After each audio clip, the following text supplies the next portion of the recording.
Une nuit silencieuse, alors que le monde semble agité par des préoccupations et des incertitudes, un homme se réveille en sursaut. Son cœur bat plus fort que jamais. Autour de lui, rien ne semble avoir changé. Mais à l'intérieur, tout semble avoir basculé. Une vérité qu'il a longtemps ignorée, qu'il a tenté d'écarter, revient frapper à sa porte, avec une présence impossible à ignorer.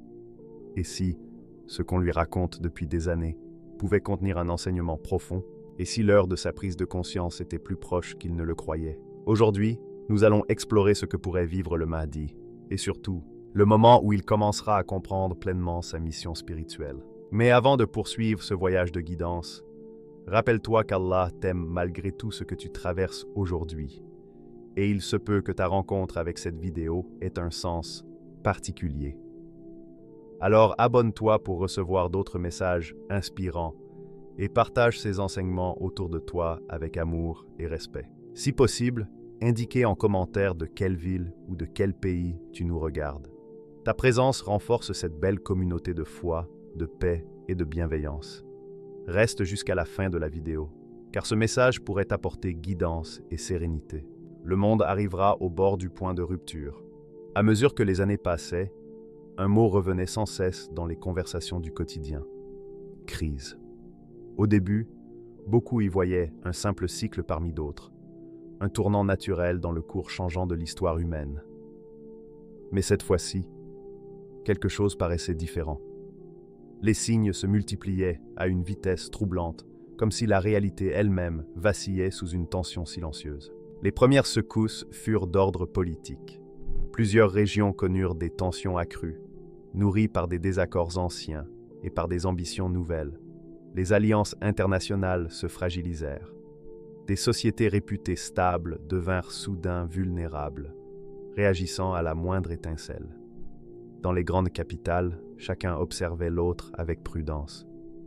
Les sourires diplomatiques se figèrent derrière des stratégies de plus en plus prudentes. La coopération mondiale, déjà délicate, commença à s'effriter. Les institutions chargées de préserver la paix peinèrent à maintenir leur influence et à encourager le dialogue. Puis ce furent les marchés économiques qui s'essoufflèrent. En quelques heures, un indice majeur chuta, entraînant dans sa spirale plusieurs organismes financiers qu'on croyait solides. L'interdépendance économique du monde provoqua une réaction en chaîne. Des entreprises fermèrent en grand nombre. Des travailleurs se retrouvèrent soudain sans emploi et sans repère. Les gouvernements tentèrent de soutenir la situation, mais chaque mesure semblait révéler un nouveau défi. Certaines régions connurent des pénuries, d'autres un ralentissement brutal. Les inégalités grandirent. Une lassitude profonde, accumulée depuis longtemps, se manifesta comme une digue qui cède. Dans les rues, les rassemblements se multiplièrent. Ce n'étaient plus ces manifestations structurées, guidées par un message clair, mais des mouvements spontanés, chargés d'émotions brutes.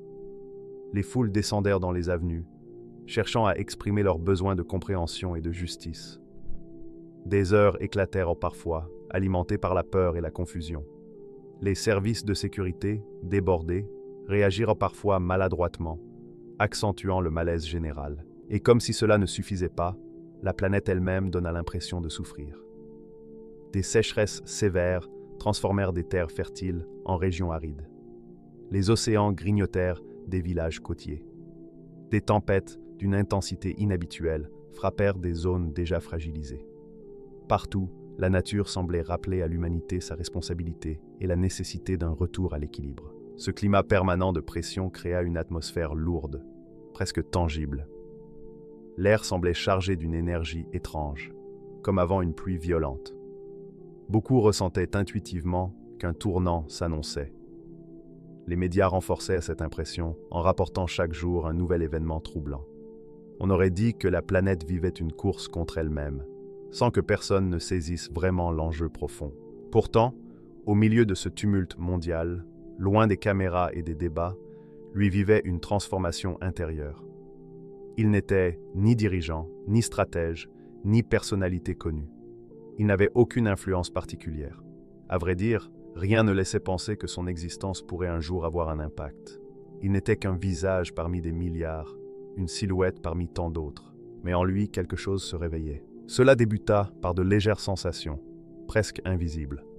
Une pression au cœur lorsqu'il lisait une nouvelle difficile. Une intuition particulière lorsque, le soir, il observait la ville, comme si le poids des vies qui l'entouraient se posait doucement sur ses épaules. Puis vinrent les rêves. Des images brèves, parfois déroutantes, d'une humanité cherchant une lumière au milieu de la confusion. Parfois, ces visions étaient si intenses qu'il se réveillait essoufflé, comme s'il avait perçu quelque chose de trop vaste pour lui. Il tenta d'ignorer ses sensations, se disant qu'il ne s'agissait que du reflet naturel d'un monde inquiet. Après tout, chacun ressentait sa part de doute et d'inquiétude. Mais plus les semaines avançaient, plus cette sensation devenait persistante. Ce n'était plus seulement de l'angoisse, c'était une forme d'appel intérieur, une pression douce mais constante. Il n'avait personne à qui se confier. Qui aurait compris ses ressentis? Il craignait d'être incompris. Alors, il se mura dans le silence, observant le monde avec une attention nouvelle, comme si chaque événement extérieur éveillait quelque chose en lui. Une connexion étrange semblait se tisser entre son état intérieur et les bouleversements autour de lui. Peut-être n'était-ce qu'une impression. Allah sait mieux. Mais il la ressentait avec une intensité difficile à nier. Et bientôt, certains commencèrent à évoquer à nouveau un mot ancien. Prophétie.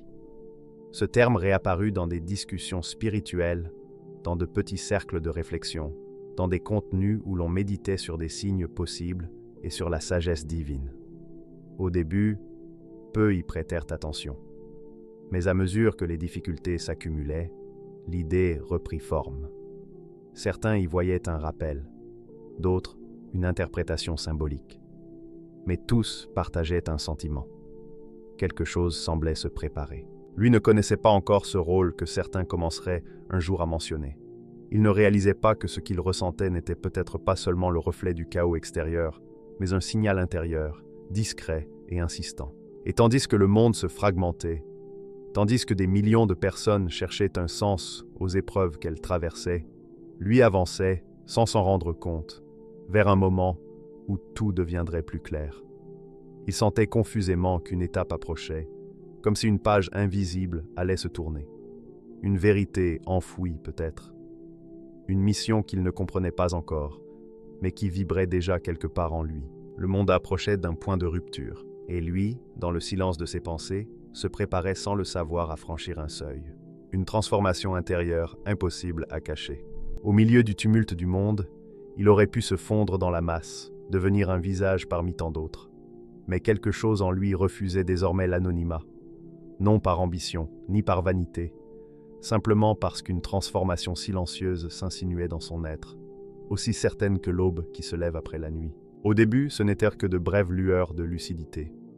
Des moments où le monde, dans toute sa complexité, semblait se réorganiser devant ses yeux, comme si chaque pièce d'un puzzle se repositionnait d'elle-même.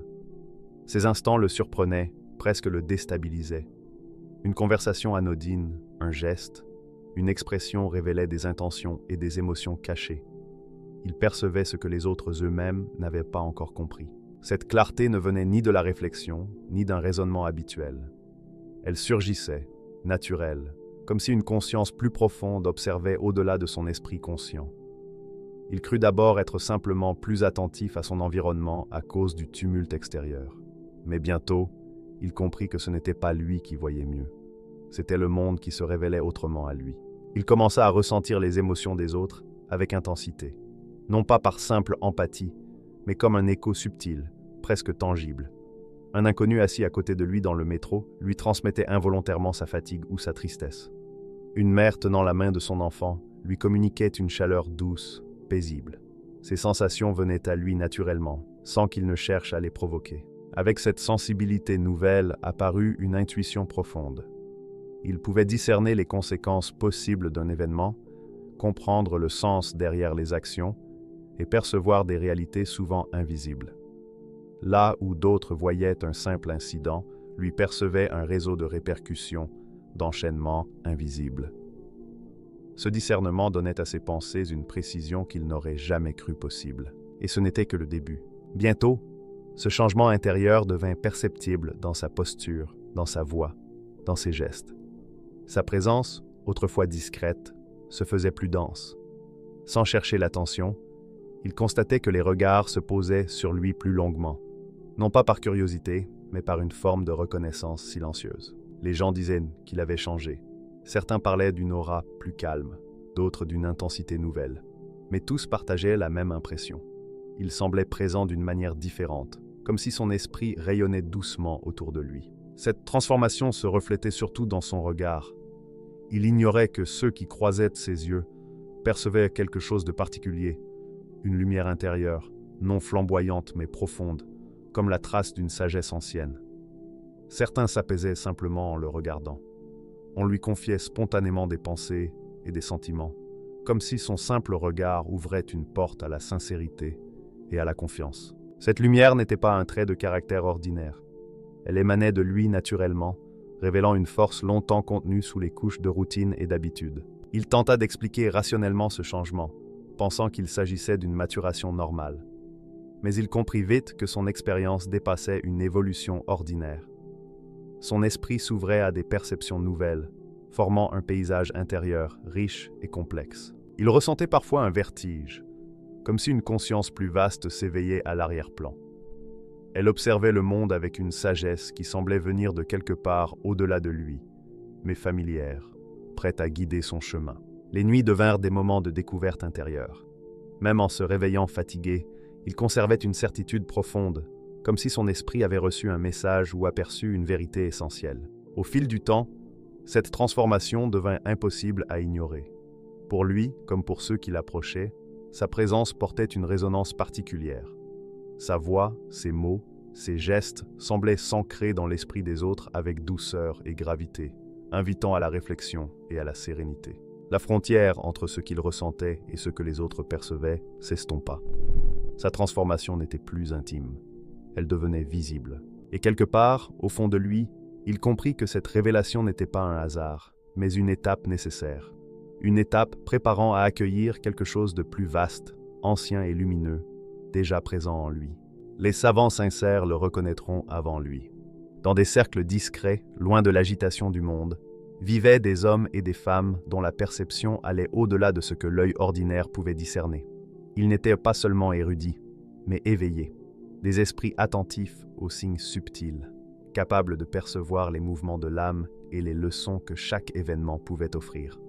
Ce sont eux qui commencèrent à remarquer ce jeune homme, bien avant qu'il ne comprenne lui-même la portée de sa transformation intérieure. Leur première observation fut indirecte. Par fragments, indices et détails épars, ils détectèrent ce changement unique. Une conversation entendue par hasard, un geste anodin porteur d'une profondeur insoupçonnée, une intuition qui se confirmait à chaque rencontre. Tous ces signes laissaient entendre que cet individu franchissait un seuil de conscience rare, où la sagesse et la perception intérieure s'élargissent. Certains osèrent approcher plus directement. Ils posèrent des questions simples, observant ses réactions, notant la manière dont il comprenait ou ignorait les situations autour de lui. Et ce qu'ils virent les frappa. Un esprit en éveil, lucide, mais encore en devenir. Un potentiel immense, prêt à se révéler progressivement. Ils comprirent que le moment était délicat. Il fallait guider avec prudence, sans forcer ni imposer, pour que sa compréhension se développe sereinement. Ils commencèrent à lui parler, d'abord avec douceur, puis avec insistance croissante. « Tu portes en toi une lumière que tu n'as pas encore perçue, » lui dirent-ils. « Tu es capable de davantage que ce que tu imagines. » Leurs mots étaient choisis avec soin, empreints de bienveillance et de respect, mais ils percevaient tout de même l'urgence de leur message. Leur regard portait une certitude tranquille, qui éveillait en lui un mélange d'étonnement et d'humilité. Qui était-il pour recevoir un tel encouragement?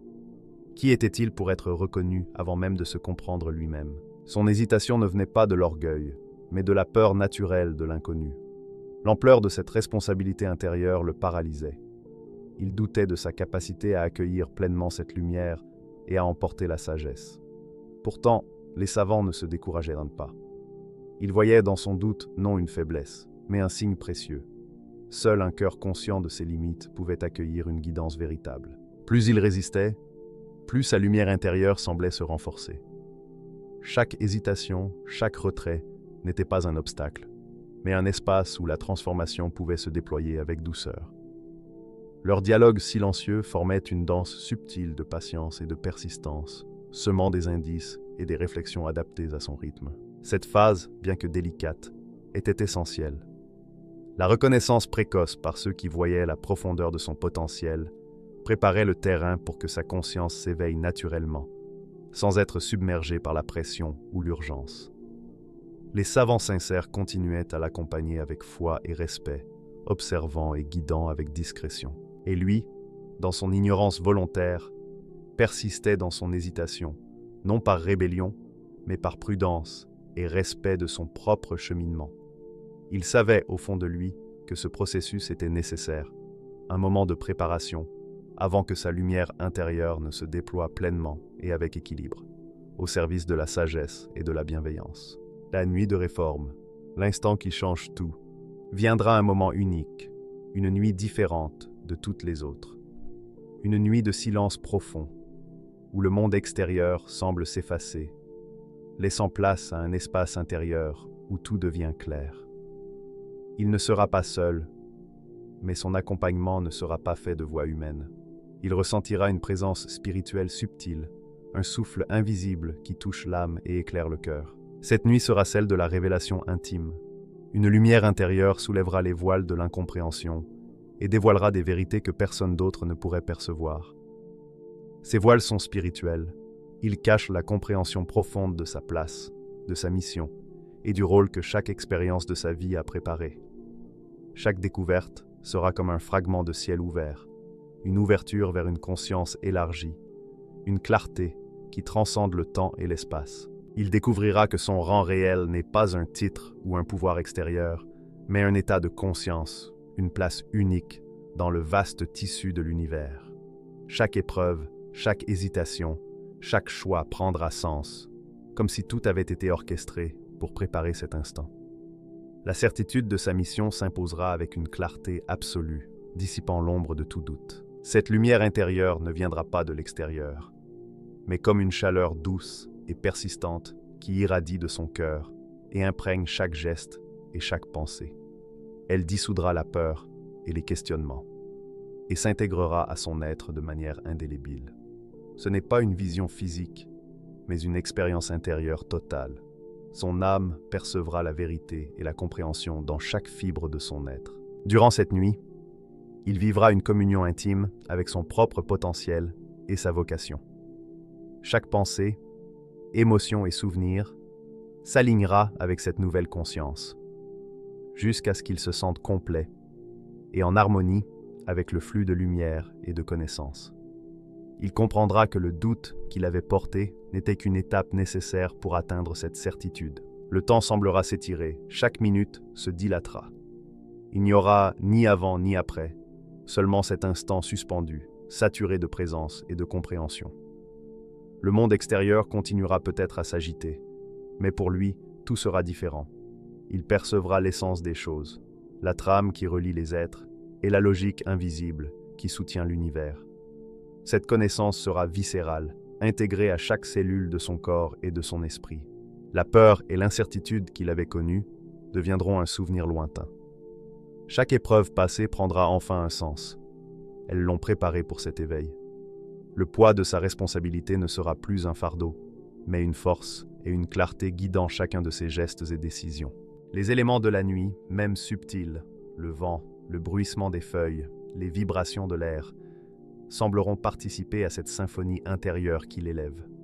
Il percevra le monde avec une intensité nouvelle, sentant la connexion entre toutes choses, dans un langage ancien que seule son âme peut comprendre. Dans cette nuit de réforme, il n'y aura plus de séparation entre lui et la lumière, entre lui et sa mission, entre lui et l'ordre subtil qui régit tout. La transformation sera complète et irréversible. Lorsqu'il émergera de cette nuit, il sera éveillé, conscient et porteur d'une clarté intérieure que rien ne pourra éteindre. Cette nuit marque le passage de l'ignorance à la compréhension, de l'ombre à la lumière, du doute à la certitude. Même si personne ne peut observer ce qui se passe, l'impact se fera sentir dans tout ce qu'il fera ensuite. Son âme, purifié et éveillé, guidera ses pas et ses choix avec une force tranquille et lumineuse. La nuit de réforme ne se mesure pas en heures, mais en profondeur. Elle transforme l'être, et cette lumière ne s'éteindra jamais. Le moment où il cesse de fuir. Le lendemain de la nuit de réforme, le monde autour de lui semblait identique, mais pour lui, tout avait changé. Les rues, les visages, les bruits, même les murs, portèrent désormais le signe d'une réalité nouvelle, une réalité où le doute n'avait plus sa place. Il se leva avec un sentiment étrange, mélange de légèreté et de poids, l'âme libérée de ses chaînes et le poids d'une responsabilité qu'il ne pouvait plus ignorer. Fuir n'était plus une option. Dès les premières heures, une clarté l'habita. Là où il aurait détourné le regard ou reculé, il avançait maintenant avec une détermination tranquille, mais indéfectible. Chaque pas le guidait vers les lieux, les personnes et les actions essentielles à sa mission. Il comprit que reculer serait trahir ce qui lui avait été révélé. Ses interactions avec les autres changèrent immédiatement. Ceux qui l'approchaient percevaient l'absence de peur et d'hésitation. Il ne repoussait plus les questions ni les attentes. Là où il aurait esquivé, il répondait avec une présence simple et lumineuse. Son regard, désormais empreint de certitude, transmettait tout ce que les mots n'auraient pu exprimer. Il n'avait plus besoin de convaincre. Il était, et sa seule existence, confirmait la vérité. Le changement se manifestait dans sa voix, dans ses gestes, dans chacune de ses actions. Chaque mot portait la gravité de la certitude. Chaque mouvement révélait un objectif clair. Ceux qui le rencontraient ressentaient respect, émerveillement et confiance instinctive. Il était devenu un pivot, un point central qui stabilisait et inspirait, simplement par sa présence. Il comprit que sa mission n'était plus théorique, elle était concrète, immédiate. Établir la justice, révéler la vérité, rétablir l'équilibre dans le monde. Et tout cela sans peur ni doute, guidé par une force invisible et supérieure. Ses actions et décisions n'étaient plus le fruit du hasard. Elles étaient alignées avec ce qui devait être accompli. Le monde lui-même semblait répondre à cette transformation. Les visages s'éclairaient, les paroles devenaient sincères, les gestes plus naturels. Son acceptation intérieure résonnait autour de lui, éveillant chez les autres un instinct de confiance et de respect. Il n'avait plus besoin de se justifier. Il était exactement ce qu'il devait être, et cette évidence rayonnait avec force. Face aux obstacles, sa certitude n'était pas seulement intérieure. Elle agissait sur le monde extérieur. Les résistances, les oppositions et les incompréhensions s'atténuaient devant sa clarté et sa présence. Il ne cherchait pas à dominer, mais à s'aligner avec ce qui devait être accompli. Chaque geste devenait une manifestation de cette force supérieure qui l'accompagnait. Ce moment marqua la fin de la fuite et le début d'une action inébranlable. L'homme qui doutait, reculait ou se cachait avait disparu. À sa place se tenait un porteur de lumière, de justice et de vérité, guidé par une certitude que rien ni personne ne pourrait arrêter.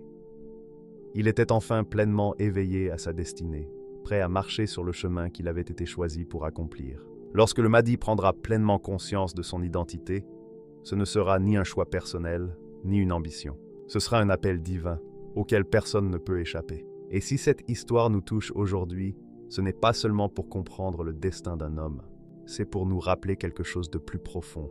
La préparation du Mahdi commence par la préparation de nos propres cœurs, car lorsqu'il se lèvera, le monde changera.